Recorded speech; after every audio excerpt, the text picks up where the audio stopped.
So let's talk about Manchester City then, and in particular one player, because if we take a look at Pep Guardiola's preferred starting 11 from that match against Bournemouth, it would suggest that Alexis Sanchez would come in to replace Sterling, and still there is no room for Kun Aguero. In fact, with the addition of Sanchez, you can argue that he goes lower down the pecking order. So if you're Kun Aguero over the next 48 hours, are you saying to your representatives, get me out of here? It's a World Cup year, I want to be playing, I want to be getting goals. I think you're backing up the wrong tree here. Listen, if Kun Aguero had started the season on the bench, then 100%, if I'm him, I'm getting my representatives to get me out of here because of what happened at the end of last season when he found himself on the bench. But for me, he starts the first 2 games, and for me, he didn't start the 3rd game because of his form. So I don't see Aguero leaving, but if I'm him and I'm not starting, I'm definitely off. But I don't think he will be because I think Pep is going to switch his team around. He's got so many players that he has to make sure he looks after, and that means that some games Aguero won't start. He's got to convince him that that's what he's going to do, because we saw it last year and we saw it at Bournemouth at the weekend. When push comes to shove, and it was clear in the first 2 games that he was trying that partnership out with Jesus, it didn't quite work, so he went back to what they were doing last year, and when it came to the shove, it was the youngster that got the nod, not Aguero. I think Pep has done a really good job in convincing Kun Aguero that he's part of his plans.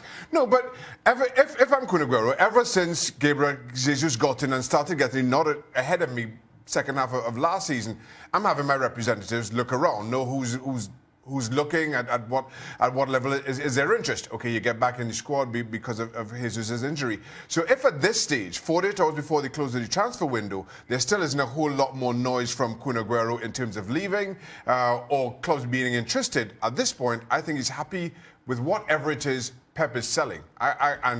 So would you be happy? I have no problem moving. If I'm Kun Aguero, I have no problem moving. I just don't think that Arsenal is a likely destination. There's a little problem. It's not up to you whether you move. It's not up to Aguero. But we know player power, and we know, and we've talked about it at length on this show, haven't we, about how much they have these days. If Kun Aguero wants to move, he could move. Yeah. No, he can't. It's the same situation that Liverpool Neymar left Barcelona. If Coutinho. Neymar can leave Barcelona, anyone can leave anywhere. Yeah, but Neymar Not if you say no. he had a buyout clause. No? Well, it's a fair point. Unless he's got a buyout clause. All Man City's got to do is say no. We've got the Champions League. We need to do well in that. We want to win the Premier League. We want to do well in the FA Cup. They can't go letting Aguero go. If they let Aguero go, they're absolutely crackers. I don't care how much money anybody offers them. As strange as it may seem, he was left on the bench. I don't think the player is particularly unhappy, right? One, he's been at the club. If he'd been at the club a year, I would say he'd probably go. He's got a great affiliation with the fans. He loves his time at the club. His rapport with the whole people there is fantastic. And I think the manager, as Xhaka said, is doing a good job, or has probably done a good job of saying, listen, we're fighting on at least 4 fronts. One of those is the Champions League, and you're going to play more often than you don't play, and I'm going to rotate it. If he has said that to him, he's got a chance. But I think if there's one player that's going to be not leaving City, then it'll be Aguero. I think it could be somebody else in the Sanchez deal, but I don't think it'll be him.